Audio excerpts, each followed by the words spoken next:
ಎಲ್ಲರಿಗೂ ನಮಸ್ಕಾರ. ವಿದ್ಯಾರ್ಥಿಗಳ ಬೇಡಿಕೆ ಮೇರೆಗೆ ನಾವು ಪ್ರಥಮ PUC ಅಕೌಂಟೆನ್ಸಿಯನ್ನು ಇವತ್ತಿನ ದಿನ ನಾವು ಪ್ರಾರಂಭಿಸ್ತಾ ಇದ್ದೀವಿ. ಈಗಾಗಲೇ ದ್ವಿತೀಯ PUCಗೆ ಸಂಬಂಧಪಟ್ಟಂಥ ಅಕೌಂಟೆನ್ಸಿಯನ್ನು ನಾವು ಸ್ಟಾರ್ಟ್ ಮಾಡಿದ್ದೀವಿ. ಸೊ ಅದನ್ನು ನೀವು ಕಂಪ್ಲೀಟ್ ಆಗಿ ಅದನ್ನು ನೋಡ್ಕೋಬಹುದು ನೀವು ಸೆಕೆಂಡ್ ಇಯರ್ ಬಂದಾಗ. ಫಸ್ಟ್ ಇಯರ್ಗೆ ಸಂಬಂಧಪಟ್ಟಂತೆ ಫೈನಾನ್ಷಿಯಲ್ ಅಕೌಂಟಿಂಗ್ ಅಂತ ಹೇಳಿ ನಿಮಗೆ ಏನಾಗ್ತದೆ ಅಂದ್ರೆ ಪಾರ್ಟ್ 1 ಮತ್ತು ಪಾರ್ಟ್ 2 ಎನ್ನುವಂಥ 2 ಪುಸ್ತಕಗಳು ಬರ್ತಾವ. ಸೊ ಇಲ್ಲಿ ಪಾರ್ಟ್ 1 ಅಲ್ಲಿ ನಮಗೆ ಸುಮಾರು 7 ಅಧ್ಯಾಯಗಳಿರ್ತಾವೆ. ಪಾರ್ಟ್ 2 ದಲ್ಲಿ ಒಂದು 2 ಅಧ್ಯಾಯಗಳು ಇರುವುದನ್ನು ನಾವು ನೋಡ್ತೀವಿ. ಸೊ ಮೊದಲು ಏನು ಮಾಡೋಣ ಅಂದ್ರೆ ನಾವು ಕಂಪ್ಲೀಟ್ ಆಗಿ ಸಿಲೆಬಸ್ ಏನದ ಅನ್ನೋದರ ಬಗ್ಗೆ ನಾವು ಡಿಸ್ಕಷನ್ ಮಾಡ್ಕೊಂಡು ಮುಂದೆ ಏನು ಮಾಡೋಣ ಅಂದ್ರೆ ಕಂಪ್ಲೀಟ್ ಆಗಿ ಯಾವ್ಯಾವ ಚಾಪ್ಟರ್ ಅಲ್ಲಿ ಯಾವ್ಯಾವ ಕಾನ್ಸೆಪ್ಟ್ಗಳು ಬರ್ತಾವ ಅನ್ನೋದನ್ನ ನಾವು ತಿಳ್ಕೊಳ್ಳೋಣ. ಮೊದಲನೇಗೆ 1ನೇ ಚಾಪ್ಟರ್ ಏನು ಹೇಳ್ತದೆ ಅಂತ ಹೇಳಿದಾಗ ಇಂಟ್ರೊಡಕ್ಷನ್ ಆಫ್ ಅಕೌಂಟಿಂಗ್ ಅಥವಾ ಇಂಟ್ರೊಡಕ್ಷನ್ ಟು ಅಕೌಂಟಿಂಗ್. ಅಕೌಂಟಿಂಗ್ ನಲ್ಲಿ ಬೇಸಿಕ್ಸ್ ಗಳನ್ನ ಏನ್ ಮಾಡ್ತದಂದ್ರ 1ನೇ ಚಾಪ್ಟರ್ ಹೇಳ್ತದ. ಮೀನಿಂಗ್ ಆಫ್ ಅಕೌಂಟಿಂಗ್ ಇರ್ಬೋದು, ನಾವು ಇದನ್ನ ಡೀಟೇಲ್ ಆಗಿ ತಗೊಂಡು ಹೋಗ್ತೀವಿ. ನೆಕ್ಸ್ಟ್ ಸೋರ್ಸಸ್ ಆಫ್ ಇನ್ಫಾರ್ಮೇಶನ್ ಆಗಿರ್ಬೋದು, ಅಬ್ಜೆಕ್ಟಿವ್ಸ್ ಆಗಿರ್ಬೋದು, ರೋಲ್ ಆಗಿರ್ಬೋದು, ಬೇಸಿಕ್ ಟರ್ಮ್ಸ್ ಇವೆಲ್ಲವನ್ನ ನಾವೇನ್ ಮಾಡ್ತೀವಿ ಅಂದ್ರೆ 1ನೇ ಚಾಪ್ಟರ್ ಅಲ್ಲಿ ನಾವೇನ್ ಮಾಡ್ತೀವಿ ಕಲಿತೀವಿ.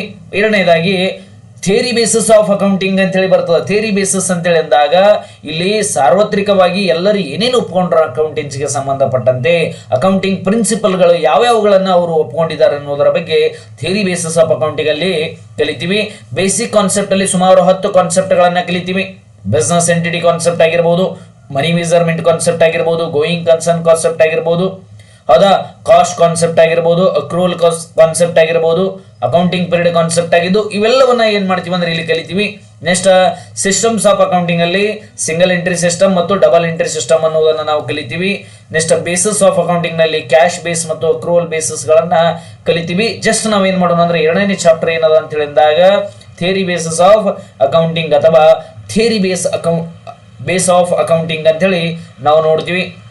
ನೆಕ್ಸ್ಟ್ ಮುಂದೆ 3ನೇದು recording of a business transaction 1 ಅಥವಾ ರೆಕಾರ್ಡಿಂಗ್ ಟ್ರಾನ್ಸಾಕ್ಷನ್ 1 ಅಂತ ಹೇಳಿ ಬರ್ತದ. ಈ ಚಾಪ್ಟರ್ ಭಾಳ ಇಂಪಾರ್ಟೆಂಟ್, ನಮ್ಮ ಸಿಲೆಬಸ್ ಪರ್ಪಸ್ ಭಾಳ ಇಂಪಾರ್ಟೆಂಟ್. ನೀವು ಎಲ್ಲೇ ಇಂಟರ್ವ್ಯೂ ಹೋಗ್ರಿ, ಫಸ್ಟ್ ಇಯರ್ ಅಥವಾ ನೀವು ಡಿಗ್ರಿ ಮುಗಿಸ್ಕೊಂಡು ಎಲ್ಲೇ ಇಂಟರ್ವ್ಯೂ ಹೋದ್ರು ಈ 3rd ಚಾಪ್ಟರ್ನಿಂದ ನಿಮಗೆ ಏನಾಗ್ತದಪ್ಪ ಅಂದ್ರೆ ಪ್ರಶ್ನೆಗಳು ಬರುವಂತಹ ಸಾಧ್ಯತೆ ಇರ್ತದ. ಇಲ್ಲಿ ನಾವೇನು ಕಲಿತೀವಿ ಅಂತ ಹೇಳಿದಾಗ ಇಲ್ಲಿ ಜರ್ನಲ್ ಅನ್ನ ಕಲಿತೀವಿ. ಜರ್ನಲ್ ಎನ್ನುವಂತ ಒಂದು ಪುಸ್ತಕವನ್ನ ಕಲಿತೀವಿ. ಲೇಜರ್ ಎನ್ನುವಂತ ಪುಸ್ತಕಗಳನ್ನ ಕಲಿತೀವಿ. ನೆಕ್ಸ್ಟ್ ಅಕೌಂಟಿಂಗ್ ಇಕ್ವೇಶನ್ ಅನ್ನ ಕಲಿತೀವಿ. ನೆಕ್ಸ್ಟ್ ನಮ್ಮ ಇಂಗ್ಲಿಷ್ ಸಿಸ್ಟಮ್ ಅಂತ ಹೇಳಿ ಒಂದು ಇಂಗ್ಲಿಷ್ ಸಿಸ್ಟಮ್ ಅದ, ಒಂದು ಅಮೇರಿಕನ್ ಸಿಸ್ಟಮ್ ಅದ.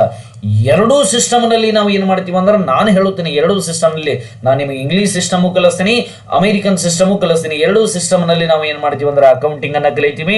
ದೆನ್ ಜರ್ನಲ್ ಇಂದ ಲೇಜರ್ ಹೆಂಗ್ ಕಳಿಸುವುದು ಅನ್ನೋದು ಅದನ್ನ ಪೋಸ್ಟಿಂಗ್ ಅನ್ನ ಕಲಿತೀವಿ.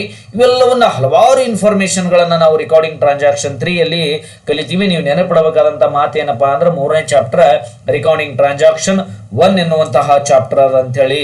ಮುಂದೆ ಹೋಗೋಣ ಅಂತ ರೆಕಾರ್ಡಿಂಗ್ ಟ್ರಾನ್ಸಾಕ್ಷನ್ 2 ಇದು ಬಹಳ ಚಂದ ನೋಡ್ರಿ. ಈ ಚಾಪ್ಟರ್ ಅತಿ ಹೆಚ್ಚು ಅಂಕಗಳಿಗೆ ಬರುವಂತಹ ಚಾಪ್ಟರ್.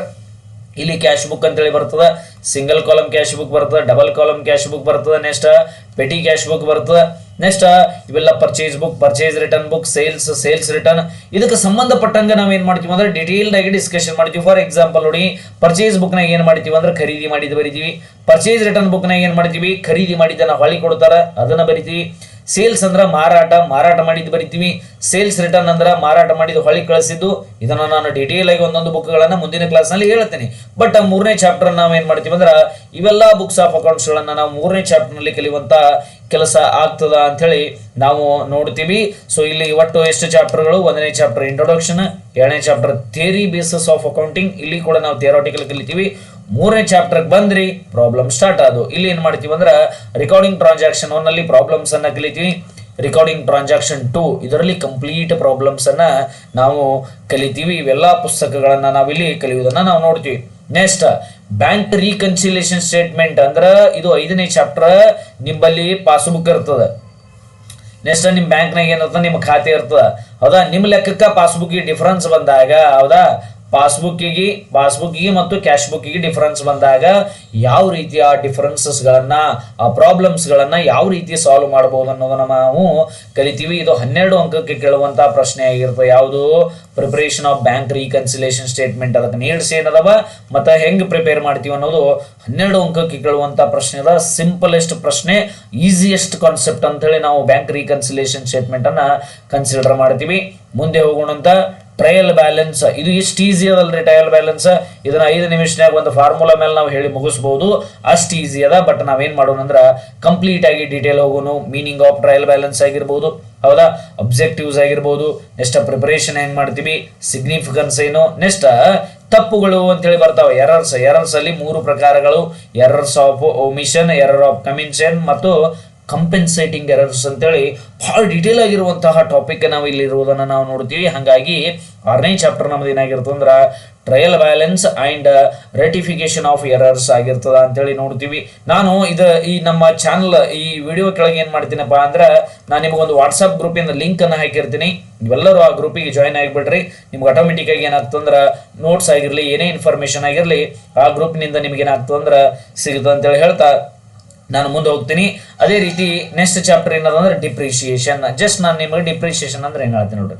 ಡಿಪ್ರಿಸಿಯೇಷನ್ ಅಂದ್ರೆ ನೀವು ಒಂದು ವಸ್ತುವನ್ನ ಖರೀದಿ ಮಾಡ್ತೀರಿ, ಹೌದಾ, ಒಂದು ವಸ್ತುವನ್ನ ಖರೀದಿ ಮಾಡಿರಿ ತಂದ್ಕೊಡ್ರಿ, ಹೌದಾ, ಒಂದು ವಸ್ತುವನ್ನ ಖರೀದಿ ಮಾಡಿರಿ. ಈ ವಸ್ತುವನ್ನ ನೀವು 10,000 ರೂಪಾಯಿ ಕೊಟ್ಟು ಖರೀದಿ ಮಾಡಿರಿ, ನೆನಪಿರ್ಲಿ, 10,000 ಕೊಟ್ಟು ಖರೀದಿ ಮಾಡಿರಿ. 1 ವರ್ಷ ಬಳಸಿದ್ರಿ, 2 ವರ್ಷ ಬಳಸಿದ್ರಿ, 3 ವರ್ಷ ಬಳಸದ ಬಳಕ ಇದನ್ನ ಮಾರಬೇಕಾದ್ರೆ ಡಿಸೈಡ್ ಮಾಡ್ರಿ. ಎಷ್ಟಕ್ಕೆ 10,000 ರೂಪಾಯಿ ತಗೋತಾರೆ, ಏನು ಎಷ್ಟಕ್ಕೆ ತಗೋತಾರೆ? ಇಲ್ಲ, ಎಷ್ಟಕ್ಕೆ ತಗೋತಾರ? 10,000 ರೂಪಾಯಿ ಕಡಿಮೆ, 10,000ಕ್ಕಿಂತ ಕಡಿಮೆ ಎಷ್ಟು ಸಾವಿರಕ್ಕೆ ತಗೋತಾರ ಅಂದ್ರೆ 4,000 ರೂಪಾಯಿ ತಗೋತಾರೆ. ಈ 6,000 ರೂಪಾಯಿ ಎಲ್ಲಿ ಹೋಯ್ತು? ಇಲ್ಲಿ ಸರ ಬಳಸಿರಿ ಅಂದ್ರ ವಸ್ತುಗಳನ್ನ ಬಳಸಿದಂತೆ ಆ ವಸ್ತುವಿನ ಮೌಲ್ಯವು ಕಡಿಮೆಯಾಗುತ್ತದೆ. ಅದನ್ನ ನಾವೇನಂತೇಳಿ ಕರಿತೀವಿ ಅಂದ್ರ ಡಿಪ್ರಿಸಿಯೇಷನ್ ಅಂತೇಳಿ ಕರಿತೀವಿ. ಇಲ್ಲಿ ಹಲವಾರು ಮೆಥಡ್ಗಳದಾವ. ಸ್ಟ್ರೇಟ್ ಲೈನ್ ಮೆಥಡ್ ಆಗಿರ್ಬೋದು, ರಿಟರ್ನ್ ಡೌನ್ ಮೆಥಡ್ ಆಗಿರ್ಬೋದು. ಈ ಮೆಥಡ್ಸ್ ಗಳನ್ನ ನಾವೇನ್ ಮಾಡೋಣ ಅಂದ್ರ ಕಂಪ್ಲೀಟ್ ಆಗಿ ಈ ಚಾಪ್ಟರ್ ಯಾವುದು depreciation and provisions and reserve ಎನ್ನುವಂತಹ ಚಾಪ್ಟರ್ ಹೇಳುವಂತಹ ಸಮಯದಲ್ಲಿ ನಾವು ಕಂಪ್ಲೀಟ್ ಆಗಿ ಮೀನಿಂಗ್ ಆಫ್ ಡಿಪ್ರಿಸಿಯೇಷನ್ ಆಗಿರ್ಬೋದು, ಕಾಸಸ್ ಆಗಿರ್ಬೋದು, ನೀಡ್ಸ್ ಆಗಿರ್ಬೋದು, ಫ್ಯಾಕ್ಟರ್ಸ್ ಆಗಿರ್ಬೋದು, ಎಲ್ಲವನ್ನ ನಾವೇನ್ ಮಾಡೋಣ ಅಂದ್ರ ಕಲೀನು ಅಂತೇಳಿ ಹೇಳ್ತಾ ನಾನು ಮುಂದೆ ಹೋಗ್ತೀನಿ. ಮುಂದೆ ಏನದಂದ್ರ ಫೈನಾನ್ಸಿಯಲ್ ಸ್ಟೇಟ್ಮೆಂಟ್ 1 ಎನ್ನುವಂತಹ ಚಾಪ್ಟರ್ ಬರ್ತದ. ಈ ಫೈನಾನ್ಸಿಯಲ್ ಸ್ಟೇಟ್ಮೆಂಟ್ 1 ಅನ್ನುವಂತಹ ಚಾಪ್ಟರ್ ಅಲ್ಲಿ ನಾವೇನ್ ಮಾಡ್ತೀವಿ ಅಂದ್ರ ಟ್ರೇಡಿಂಗ್ ಅಕೌಂಟ್ ಅನ್ನ ಕಂಪ್ಲೀಟ್ ಆಗಿ ಕಲಿತೀವಿ. Next profit and loss account ಅನ್ನ ಕಂಪ್ಲೀಟ್ ಆಗಿ ನಾವೇನ್ ಮಾಡ್ತೀವಿ ಅಂದ್ರ ಕಲಿತೀವಿ. ನೆಕ್ಸ್ಟ್ ಏನಪ್ಪಾ ಅಂದ್ರ earning before interest and tax ಇವೆಲ್ಲವನ್ನ ಕಲಿತೀವಿ. ನೆಕ್ಸ್ಟ್ ಬ್ಯಾಲೆನ್ಸ್ ಶೀಟ್ ಅನ್ನ ಕಲಿತೀವಿ. ಒಟ್ಟು 3 ಅಕೌಂಟ್ಸ್ ಗಳನ್ನ ಕಲಿತೀವಿ. Trading account, next second one profit and loss account, next third one ಏನಪ್ಪಾ ಅಂದ್ರ ಬ್ಯಾಲೆನ್ಸ್ ಶೀಟ್. ಇದನ್ನ ಯಾವ ರೀತಿ ಪ್ರಿಪರೇಷನ್ ಮಾಡ್ಬೇಕು ಎನ್ನುವುದನ್ನ ನಾವೇನ್ ಮಾಡ್ತೀವಿ ಅಂದ್ರ ಈ ಫೈನಾನ್ಸಿಯಲ್ ಸ್ಟೇಟ್ಮೆಂಟ್ 1 ಎನ್ನುವಂತಹ ಅಧ್ಯಾಯದಲ್ಲಿ ನಾವೇನ್ ಮಾಡ್ತೀವಿ ಅಂದ್ರ ಸಂಪೂರ್ಣವಾಗಿ ನಾವು ಇದನ್ನ ಕಲಿತೀವಿ. ಸೆಕೆಂಡ್ ಏನು ಬರ್ತದಂದ್ರ ಫೈನಾನ್ಸಿಯಲ್ ಸ್ಟೇಟ್ಮೆಂಟ್ 2 ಬರ್ತದ. ಇಲ್ಲಿ ಎಲ್ಲವೂ adjustment, for example need for adjustment, closing stock ಬಗ್ಗೆ ಕಲಿತೀವಿ, ಔಟ್ಸ್ಟ್ಯಾಂಡಿಂಗ್ ಎಕ್ಸ್ಪೆನ್ಸಸ್ ಗಳ ಬಗ್ಗೆ ಕಲಿತೀವಿ, ಪ್ರೀಪೇಡ್ ಎಕ್ಸ್ಪೆನ್ಸಸ್ ಬಗ್ಗೆ ಕಲಿತೀವಿ. ಫಾರ್ ಎಕ್ಸಾಂಪಲ್ ಪ್ರೀಪೇಡ್ ಎಕ್ಸ್ಪೆನ್ಸಸ್ ಅಂದ್ರ ನೀವು ಬಾಡಿಗೆಯನ್ನ ನೀವೇನ್ ಮಾಡ್ತೀರ ಅಂದ್ರ ಅಡ್ವಾನ್ಸ್ ಕೊಟ್ರಿ ಅಂದ್ರ ಅದನ್ನ ಏನ್ ಮಾಡ್ತೀವಿ ಅಂದ್ರ ಪ್ರೀಪೇಡ್ ಎಕ್ಸ್ಪೆನ್ಸ್ ಅಂತೇಳಿ ಕರಿತೀವಿ. ಈ ರೀತಿ ಇವೆಲ್ಲವೂ ಕೂಡ ಇನ್ಫಾರ್ಮೇಶನ್ ಅನ್ನ ಅಕ್ರೂಡ್ ಇನ್ಕಮ್ ಆಗಿರ್ಬೋದು, ಇನ್ಕಮ್ ರಿಸೀವ್ಡ್ ಇನ್ ಅಡ್ವಾನ್ಸ್ ಅಂದ್ರೆ ಏನಾಗಿರ್ಬೋದು, ಡಿಪ್ರಿಸಿಯೇಷನ್, ಬ್ಯಾಡ್ ಡೆಟ್ಸ್, ಈ ಕೆಳಗಿರುವಂತಹ ಎಲ್ಲಾ ಮಾಹಿತಿಗಳನ್ನ ನಾವೇನ್ ಮಾಡ್ತೀವಿ ಅಂದ್ರ ಈ ಮುಂದಿನ ವಿಡಿಯೋಗಳಲ್ಲಿ ನಾವು ಏನ್ ಮಾಡ್ತೀವಿ ಸಂಪೂರ್ಣವಾಗಿ ಕಲಿತೀವಿ ಅಂತೇಳಿ ಹೇಳ್ತಾ ಒಟ್ಟು ನಿಮ್ಗೆ 9 ಅಧ್ಯಾಯಗಳದಾವ. ಮುಂದೆ ನಾವು ನೀಡ್ಸ್ ಆಫ್ ಅಕೌಂಟಿಂಗ್ ಹೇಳೋಕ್ಕಿಂತ ಮುಂಚೆ ಈ 9 ಅಧ್ಯಾಯಗಳ ಬಗ್ಗೆ ನೀವು ಜಸ್ಟ್ ನೀವೇನ್ ಮಾಡ್ರಪ್ಪ ಅಂದ್ರ ಪಾಸ್ ಮಾಡ್ಕೊಂಡು ಚಾಪ್ಟರ್ 1 ಇಂಟ್ರೊಡಕ್ಷನ್ ಆಫ್ ಅಕೌಂಟಿಂಗ್ ಅಥವಾ introduction to accounting, chapter 2 theory base of accounting ನೀವು ಬರೀಬೇಕು. ಪಾಸ್ ಮಾಡ್ಕೊಂಡು ಒಂದು ಬುಕ್ಕ ಮಾಡ್ರಿ ಇದಕ್ಕೆ. ನೆಕ್ಸ್ಟ್ ರಿಕಾರ್ಡಿಂಗ್ ಟ್ರಾನ್ಸಾಕ್ಷನ್ 1 3ನೇ ಅಧ್ಯಾಯ, 4ನೇ ಅಧ್ಯಾಯ ಏನಂದ್ರೆ ರಿಕಾರ್ಡಿಂಗ್ ಟ್ರಾನ್ಸಾಕ್ಷನ್ 2 4ನೇ ಅಧ್ಯಾಯ. ನೆಕ್ಸ್ಟ್ ಮುಂದೆ ಬ್ಯಾಂಕ್ ರೀಕನ್ಸಿಲೇಷನ್ ಸ್ಟೇಟ್ಮೆಂಟ್ 5ನೇ ಅಧ್ಯಾಯ. You can take screenshot as well, ನೀವು ಸ್ಕ್ರೀನ್ ಶಾಟ್ ಕೂಡ ತಗೋಬಹುದು. ನೆಕ್ಸ್ಟ್ 6ನೇ ಅಧ್ಯಾಯ ಟ್ರಯಲ್ ಬ್ಯಾಲೆನ್ಸ್ ಆಗಿರ್ತದೆ. Trial balance and rectification of errors. ಮುಂದೆ depreciation and provisions and reserve ಎನ್ನುವಂತಹ ಚಾಪ್ಟರ್ ಇರ್ತದೆ. ಮುಂದೆ ಫೈನಾನ್ಸಿಯಲ್ ಸ್ಟೇಟ್ಮೆಂಟ್ ಎನ್ನುವಂತಹ ಚಾಪ್ಟರ್ ಇರ್ತದೆ. ಅದರ ನಂತರ ಫೈನಾನ್ಸಿಯಲ್ ಸ್ಟೇಟ್ಮೆಂಟ್ 2 ಎನ್ನುವಂತಹ ಚಾಪ್ಟರ್ ಕೂಡ ನಾವೇನ್ ಮಾಡ್ತೀವಿ ಅಂದ್ರೆ ನೋಡ್ತೀವಿ. ಈ ರೀತಿಯಾಗಿ ಏನಾಗ್ತಂದ್ರೆ ಫಸ್ಟ್ ಇಯರ್ ಅಕೌಂಟೆನ್ಸಿಯಲ್ಲಿ ನಮ್ಗೆ 9 ಚಾಪ್ಟರ್ ಬರ್ತಾವ. ಕೆಲವೊಂದಿಷ್ಟು ಚಾಪ್ಟರ್ಗಳು ತೆಗೆದು ಹಾಕಿರ್ಬೇಕು. ಮುಂದೆ ಇಂಟ್ರೊಡ್ಯೂಸ್ ಮಾಡೋದ್ರಂದ್ರ ಅವುಗಳನ್ನು ಕೂಡ ನಾವು ಕಂಟಿನ್ಯೂಯೇಷನ್ ದಾಗ ಅದೇ ಪ್ಲೇ ಲಿಸ್ಟ್ ನಲ್ಲಿ ನಾವೇನ್ ಮಾಡಿರ್ತೀವಿ ಅಂದ್ರ ಹೇಳಿರ್ತೀವಿ ಅಂತೇಳಿ ಹೇಳ್ತಾ ನಾವು 1ನೇ ವಿಡಿಯೋವನ್ನ ಕಂಪ್ಲೀಟ್ ಮಾಡಿ ನಾವು ಅಕೌಂಟೆನ್ಸಿಯನ್ನ ನಾವೇನ್ ಮಾಡೋಣ ಅಂದ್ರ ಎಲ್ಲ ಪ್ರಾರಂಭ ಮಾಡೋಣ ಅಂತೇಳಿ ಹೇಳ್ತಾ ಸೊ ನಾನು ಈ ವಿಡಿಯೋವನ್ನ ನಾನು ಇಲ್ಲಿಗೆ ಮುಗಿಸ್ತಾ ಇದ್ದೀನಿ. Thank you so much. Jai Hind.